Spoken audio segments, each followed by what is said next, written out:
प्यारे बच्चों, सीबीएसई ने नए सत्र 2023-24 के लिए सैंपल पेपर जारी कर दिए हैं, लेकिन अगर आप साइट पर चेक करेंगे तो आपको हिंदी मीडियम में पेपर नहीं मिलते हैं।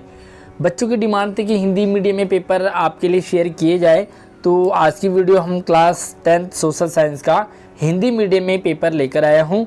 तो चलिए मैं आपको सीधा पेपर ही दिखा देता हूँ। तो चलिए भाई, ये है आपके लिए हिंदी मीडियम में और आपको यहाँ पर पेपर का जो स्ट्रक्चर है कुछ इस तरीके से दिखेगा। ये आपको इंग्लिश मीडियम में मिल जाएगा। ABCDEF आपको यहाँ पर पार्ट मिलेंगे, खंड मिलेंगे। पेपर में 37 क्वेश्चंस हैं। 1 से 20 तक के प्रश्न जो है ए पार्ट में एक नंबर के MCQ हैं, यानी कि 4 ऑप्शन में से एक ऑप्शन आपको टिक करना होगा। उसके बाद बी पार्ट में आपको 21 से 24 तक 2-2 नंबर के प्रश्न होंगे। इसी तरह से आपको सी पार्ट में 25 से 29 तक 3-3 नंबर के मिलेंगे, थोड़ा सा लॉन्ग टाइप के होंगे। उसके बाद आपको जो डी पार्ट रहेगा, डी पार्ट में आपको 30 से 33 तक 5-5 नंबर के प्रश्न मिलेंगे। उसके बाद अगर हम बात करेंगे ई खंड में, तो ई खंड में आपको 34 से 36 तक आपको केस स्टडी से रिलेटेड आपको 3 प्रश्न होंगे और अगला आपके पास रहता मानचित्र। तो सबसे लास्ट में आपके लिए जो 37 प्रश्न वो मानचित्र का है, जिसमें 2 भाग में के साथ 5 प्रश्न दिए गए हैं। यहाँ पर इतिहास और भूगोल दोनों से होता है। तो चलिए वीडियो को भाई फटाफट से एक बार लाइक कर लो, अपने सभी दोस्तों को शेयर ज़रूर करना। और इसी तरह से आपको हमारे चैनल पर आपको बाकी साइंस का पेपर भी मिल जाएगा, मैथ का भी मिल जाएगा। तो डिस्क्रिप्शन में आपको लिंक मिल जाएगा, वहाँ से आप उन पेपर को भी देख सकते हैं। यहाँ पर मैं आपके साथ सिर्फ और सिर्फ पेपर शेयर करूँगा। अगर आपको आंसर चाहिए तो आंसर की साइट पर डाली हुई है CBSE ने, और साथ में आप अपने टीचर से इस पेपर के लिए डिस्कस ज़रूर करें। तो यहाँ पर मैं आपको एक प्रैक्टिस, ताकि आपको एक नमूना पता चल जाएगा कि भाई पेपर कैसे आता है। तो पहला प्रश्न आपके लिए कि दिए गए अधिनियम का वर्णन करने वाले सही विकल्प को पहचानें। 1 से 20 तक प्रश्न होंगे और यहाँ पर है, पहला है कि यह अधिनियम इम्पीरियल लेजिस्लेटिव काउंसिल द्वारा पारित किया गया था।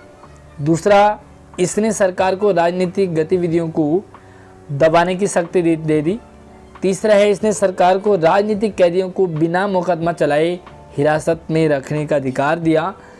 तो इस तरह से आपको यहाँ पर ये देना है कि भाई कौन सा विकल्प है। तो ये प्रश्न आपका है रॉलेट एक्ट। प्रश्न नंबर 2 है कि भारत में किस स्थान पर जल संरक्षण हेतु कृत्रिम झील है, बनावटी झील है। तो इसका जो करेक्ट आंसर है भोपाल में है कृत्रिम झील। नीचे दिए गए डेटा को पढ़ें और प्रश्न का उत्तर दें। तो यहाँ पर एक डेटा आपके साथ शेयर किया है, थोड़ा सा यहाँ पर मिस प्रिंट भी है। तो यार ये डेटा जो है वो अच्छे से हिंदी में हुआ नहीं, तो एक बार आप इसे इंग्लिश में ही देख लें, बाकी आपको सारा पेपर हिंदी में ही मिलेगा। तो यहाँ पर जो आंसर रहेगा वो आपके लिए डी है, महिला यानी कि फीमेल। उसके बाद आपको चौथा प्रश्न आप यहाँ पर पढ़ लीजिए। मैं वीडियो लंबी ना हो तो मैं आपको फटाफट से एक बार वीडियो को दिखा देता हूँ। चौथा डी ऑप्शन आपका करेक्ट रहेगा, 1, 3 और 4।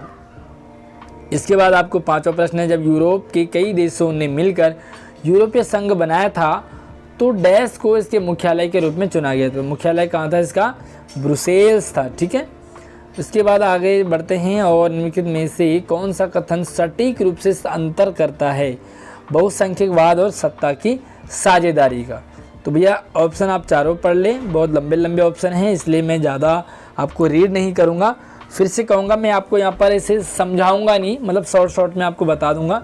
बाकी आप अपने टीचर से ही इस पेपर को डिस्कस करेंगे। तो आपका पहला ऑप्शन आपका करेक्ट है।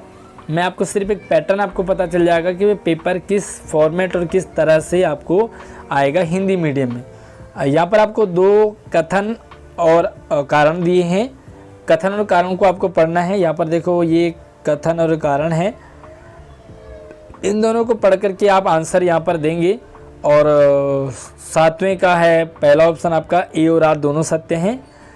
8वां आपके लिए, राहुल के पास कपास की एक बोरी है लेकिन उसे गेहूं की ज़रूरत है। और अनुज के पास एक बोरी गेहूं है लेकिन उसे कपास की ज़रूरत है। इस स्थिति में दोनों सक्षम होंगे। उनके माल का आदान प्रदान करें।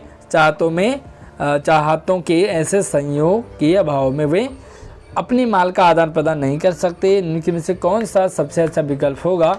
जो पारंपरिक का वर्णन करता है। तो यार वस्तु विनिमय होता है यहाँ पर, है ना, तुम मुझे चाय दो मैं तुम्हें चीनी दे दूंगा, तो वस्तु विनिमय होता है। चाहत का दोहरा संयोग, है ना, इसका डी ऑप्शन है। उसके बाद आपको नवा प्रश्न देखो भैया, लंबे चौड़े प्रश्न है, मैं पढ़ने में टाइम वेस्ट नहीं करूँगा आपका, तो आप इसे यहाँ से देख सकते हैं। आप चाहे तो यहाँ से आप स्क्रीनशॉट भी ले सकते हैं। चलिए 10वां प्रश्न है, नीचे दिए गए विकल्पों में से पेंटिंग को पहचानिए। तो यार पेंटिंग आपको यहाँ पर दे रखी है कि पेंटिंग किसकी है, तो ये फ्रैंकफर्ट संसद है, पार्लियामेंट, और निम्नलिखित केवल दृष्टिबाधित की। तो भैया ये दृष्टिबाधित वालों के लिए, क्योंकि यहाँ पर ऊपर आपको एक पिक्चर दे रखा है, तो अगर दृष्टिबाधित बच्चे हैं तो भैया यहाँ पर देखा है कि ऊँख का पत्तों का मुख और निम्नलिखित में से किसका प्रतीक है। स्वतंत्रता, लड़ने की तैयारी दिखाता है, शांति बनाने की इच्छा, या वीरता। तो इसका आंसर वीरता है। चलिए अगला देखो, 11वां है, वैश्विक अर्थव्यवस्था पर खुले विदेशी व्यापारों के प्रभावों का मूल्यांकन करें, निम्नलिखित में विकल्पों में से उपयुक्त कथनों की पहचान कीजिए। तो पहला, बाजारों की वस्तुओं की पसंद बढ़ जाती है। दूसरा है, इसके बावजूद दो देशों के निर्माता एक दूसरे से कड़ी प्रतिस्पर्धा करते हैं। तीसरा, इस प्रकार विदेशी व्यापार के परिणाम स्वरूप बाजारों को जोड़ा जाता है या बाजारों का एकीकरण किया जाता है अलग अलग देशों में। और चौथा है, उत्पाद की गुणवत्ता हमेशा अच्छी रहती है। तो इसका जो है वो ऑप्शन आपका विकल्प में है। यहाँ पर जो है 4 ऑप्शन है, 4 आपको स्टेटमेंट दे रखे हैं, तो इसमें पहला, दूसरा और तीसरा उपयुक्त सही है, यानी कि बी ऑप्शन है। और भैया वीडियो को लाइक नहीं किया तो ज़रूर लाइक कर लेना, क्योंकि बहुत मेहनत से आपके लिए हिंदी पेपर में 2 दिन से प्रयास कर रहा था, तो हिंदी मीडियम में आखिरकार मुझे सफलता मिली। तो वीडियो लाइक आपको ज़रूर करनी है। कथन को पूरा करके सुधार विकल्प चुने, आपको कथन सही करना है, यहाँ पर लेना है ऑप्शन में। यदि कोई सरकार अपने नागरिकों को जांच करने का अधिकार और साधन प्रदान करती है तो निर्णय की प्रक्रिया है क्या। जवाबदेही सरकार, है ना, एक जवाबदेही सरकार है, पहला ऑप्शन। 13वां प्रश्न देखो भाई, यहाँ पर आपको 4 स्टेटमेंट इन्होंने दे रखे हैं और इसका सही उत्तर है और इनको अरेंज करना था, तो दूसरा, पहला, चौथा और तीसरा, यानी कि बी ऑप्शन करेक्ट है। आप इसे इंग्लिश मीडियम से भी आप मैच कर सकते हैं। और ट्रांसपोर्टरों द्वारा व्यवधान उत्पन्न होता है भाई, है ना, और लॉरी परिवहन करने से इनकार कर देते हैं। तो ये एक स्टेटमेंट आपको दे रखा है, उससे समझें। आपका तृतीयक, प्राथमिक और माध्यमिक, इसका आंसर है सी ऑप्शन।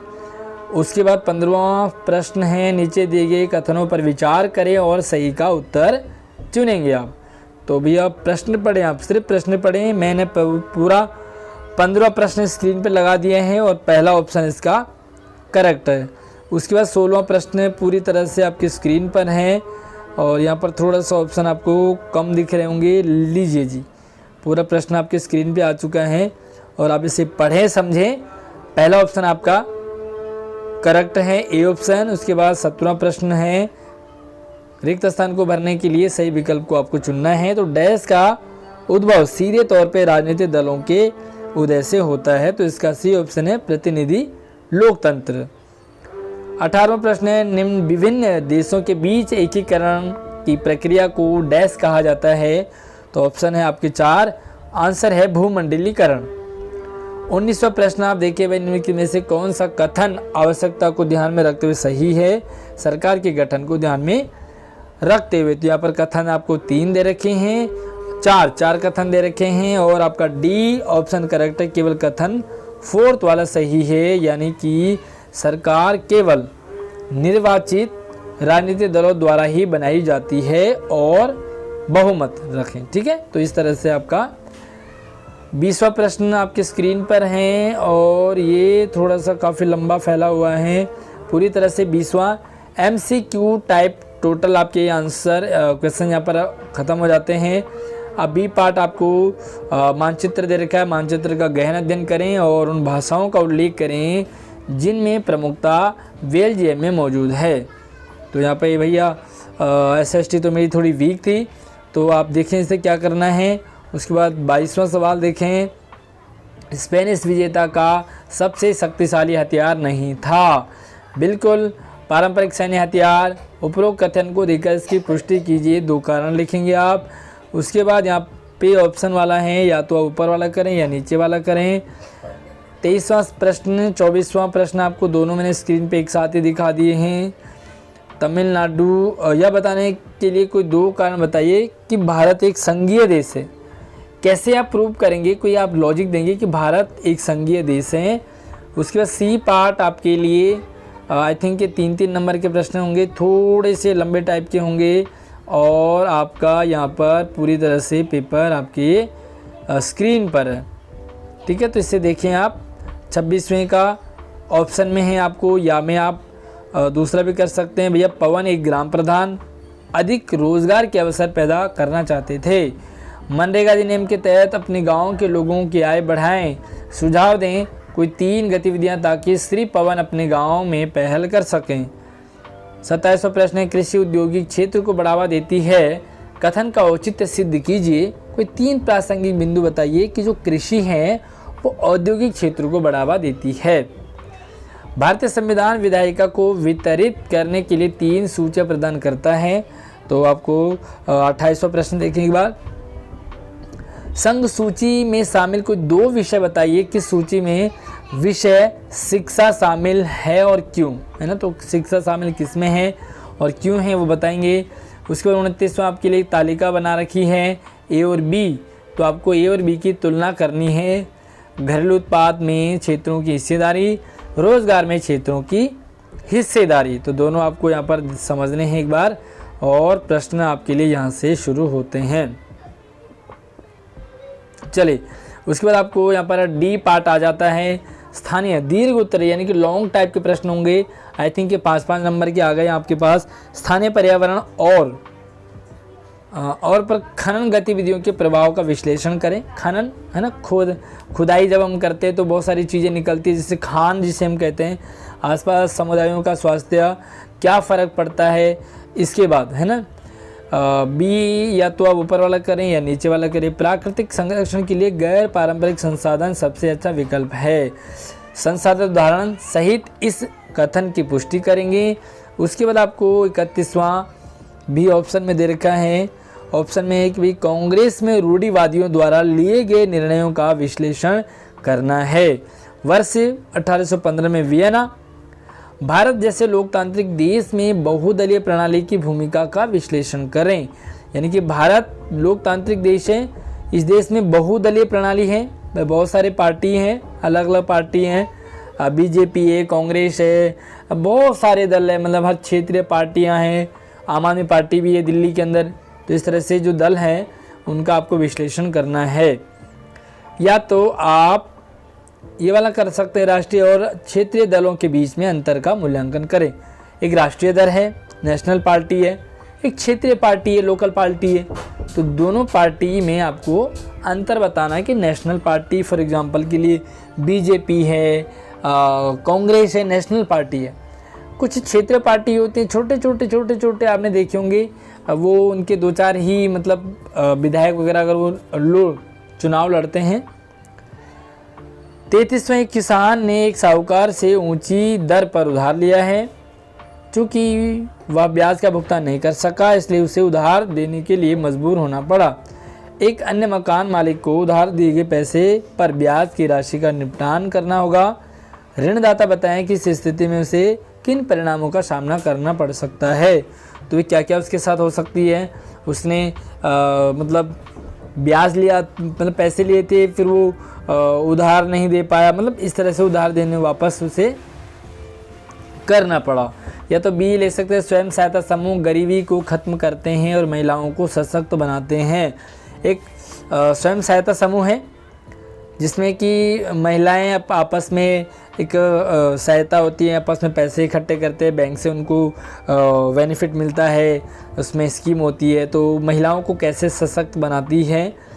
अब हमारे पास ये पार्ट में आ जाता है भाई केस स्टडी वाले, और यहाँ पे आप नीचे दिए गए स्रोत को पढ़ें और निम्न के प्रश्नों के उत्तर देंगे। एक बार आप पूरा इसे पढ़ लें, काफ़ी लंबा है, तो एक बार देखो, मैं पूरा आपके साथ शेयर करना चाहूँगा। ये देखो भाई, एक बार इसे पूरा पढ़ लें, पूरा पढ़ें, स्क्रीनशॉट ले लें, क्योंकि ये हिंदी मीडियम में आपको कहीं और जगह बहुत मुश्किल से मिल पाएगा। तो आप उसके बाद गांधी जी ने यह क्यों कहा कि निष्क्रिय प्रतिरोध हथियार नहीं है। ठीक है, तो यहाँ से आपके प्रश्न शुरू हो जाते हैं। कमजोर सत्याग्रह, दूसरा है कि सत्याग्रह शुद्ध आत्मबल है। इसका तो उनको 20 शब्दों में सिद्ध कीजिए। सत्याग्रह शुद्ध आत्मबल है। महात्मा गांधी के अनुसार पतन के लिए सबसे अच्छा हथियार क्या है? पतन के लिए भारत में ब्रिटिश शासन के लिए। अब दूसरा आपके पास केस स्टडी आ गया। तो भैया 35वां सवाल आपके पास है। तो भाई मैं इसे भी एक बार पूरा आपको दिखाने का प्रयास कर रहा हूँ। तो यहाँ से आप इस केस स्टडी को पूरा देख सकते हैं, पढ़ सकते हैं, चाहे तो स्क्रीनशॉट भी ले सकते हैं। अब आगे बढ़ते हैं और यहाँ पर आपको ये पूरा आपका केस स्टडी है और आपको यहाँ पर कुछ स्टेटमेंट इन्होंने दे रखे हैं कि भाई राज्य में व्याप्त जल संकट के किसी एक कारण का उल्लेख करेंगे। महाराष्ट्र में वे जल संकट बहुत ज़्यादा होता है, तो क्या कारण है आपको जल संकट होने का वहाँ पे आपको लिखना है। महाराष्ट्र में जल संकट को कम करने के लिए कोई एक समाधान भी आपको बताना है। भाई क्या करें कि महाराष्ट्र में जल संकट कम हो सके, यानी कि उससे छुटकारा मिल सके। देश का दूसरा सर्वाधिक वर्षा प्राप्त करने वाला राज्य होने के बावजूद महाराष्ट्र अभी भी जल संकट से जूझ रहा है। हद हो गई, बताओ। सबसे ज़्यादा मतलब बारिश होती है, सबसे ज़्यादा तो खैर चेरापूंजी असम में होती है, लेकिन दूसरा नंबर जो है वो महाराष्ट्र का आता है, फिर भी भाई पानी नहीं है। ये क्या मतलब अजीब व गरीब है। यार मुझे कमेंट करके बताओ कि जब सबसे ज़्यादा बारिश होती है फिर भी पानी की कमी क्यों है? तो आप मुझे कमेंट सेक्शन में इसका आंसर ज़रूर देंगे, क्योंकि मुझे भी नहीं पता है इसका आंसर। ताकि आप आंसर दोगे तो मुझे भी थोड़ा सा अच्छा लगेगा। नीचे दिए गए स्रोत को पढ़ें और उनके प्रश्नों के उत्तर दें। अब यहाँ पर तीसरा केस स्टडी आ जाता है। भाई 2 लाइन ऊपर हैं, बाकी पूरी केस स्टडी नीचे है। तो इसे एक बार पूरा भी अच्छे से पढ़ लो और ऊपर के 2 लाइन को एक बार फिर से आप यहाँ से देख लें। ठीक है, अब आप इसे पढ़ें अच्छे से, वीडियो को रोक करके। तब तक वीडियो को लाइक करना है और अपने दोस्तों को भी शेयर ज़रूर कर दें ये पूरा स्टडी।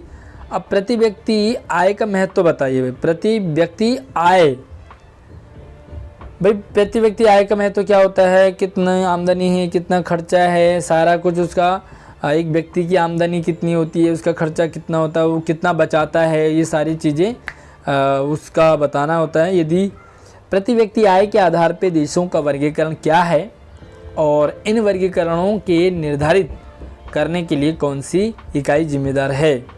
ठीक है, आपको यहाँ पर बताना है। तो भैया मुझे ज़रूर कमेंट करके बताएंगे कि आपको एसएसटी कितनी अच्छी लगती है, कितनी बेकार लगती है, और आपके एसएसटी के टीचर आपको कितना अच्छा पढ़ाते हैं। यार प्यारे प्यारे से कमेंट अपने एसएसटी टीचर के लिए ज़रूर आप कमेंट सेक्शन में रखें। मैं आपके कमेंट ज़रूर पढ़ूंगा। और भैया मानचित्र वाला प्रश्न तो बहुत ही मतलब कहाँ तक फैल गया यार, देखो कहाँ तक चला गया ये, है ना। ये थोड़ी सी प्रॉब्लम हो जाती है जब हम हिंदी में करते हैं। तो भारत के दिए गए मानचित्र, रूपरेखा मानचित्र पर 2 स्थान आपको बताने ए और बी अंकित किए गए हैं। उन्हें पहचाने, उनके पास रेखा खींची रेखाओं पर सही नाम लिखने हैं। भैया ए और बी दे रखिए आपको यहाँ पर। ये देखो भाई, सबसे पहले ये ए है डॉट और ये बी है डॉट। अब आपको करना है कि इनकी जगह के नाम बताने हैं। क्या है यहाँ पर 1920 में इसी स्थान पर पहला क्या हुआ कि 1920 इसी स्थान पर भारतीय राष्ट्रीय कांग्रेस का अधिवेशन हुआ था। तो कहाँ पर हुआ था अधिवेशन, आपको वो यहाँ पर लिखना है। ठीक है, दूसरा क्या है, वह स्थान जहाँ महात्मा गांधी ने नमक कानून तोड़ा था। भाई दांडी नमक यात्रा निकाली थी ना, तो जो नमक कानून है वो तोड़ा था, बी में आपको लिखना है। तो यहाँ पे आपको वो वाला लिखना है भाई। ठीक है, उसके बाद आपको उसी के भारत के उसी रूपरेखा मानचित्र पर उनकी में से किन्हीं 3 को खोजें और लेबल करें।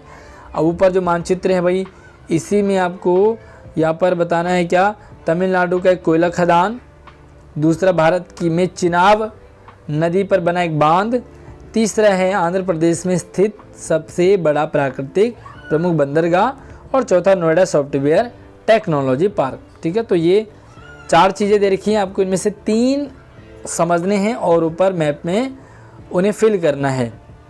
ठीक है, और यस, तो ये 5 नंबर का हो गया। अब यहाँ पर दृष्टिबाधित बच्चों के लिए, क्योंकि मैप उन्हें दिखता नहीं है, तो दृष्टिबाधित बच्चों के लिए है यहाँ पर एक 31 उसी स्थान का नाम बताए जहाँ भारतीय राष्ट्रीय कांग्रेस का अधिवेशन हुआ, तो वो नाम बताएंगे उसका।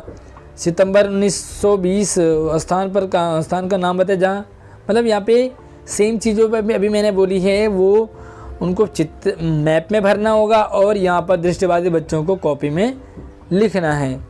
ठीक है, निम्नलिखित 3 का उत्तर देना। तमिलनाडु में कोयला खदान का नाम बताना है, चिनाब नदी पर बने बांध का नाम बताना है, और आंध्र प्रदेश में स्थित सबसे बड़े प्राकृतिक बंदरगाह का नाम बताना है। चौथा है उस स्थान, कहाँ गया भाई, कहाँ गया, तो ये थोड़ा सा यहाँ पर मिसप्रिंट रह गया है ये। तो भैया जो ऊपर मैंने आपको हिंदी में दोबारा पढ़े थे वो सेम यहाँ पर भी आपको हैं। तो आई होप आपको अच्छा लगा होगा ये हिंदी मीडियम में पेपर, गणित का पेपर, साथ में साइंस का पेपर, हिंदी का सॉल्व वाला पेपर, संस्कृत का पेपर इसी वीडियो के डिस्क्रिप्शन में आपको मिल जाएगा, जा कर के ज़रूर चेकआउट कीजिए।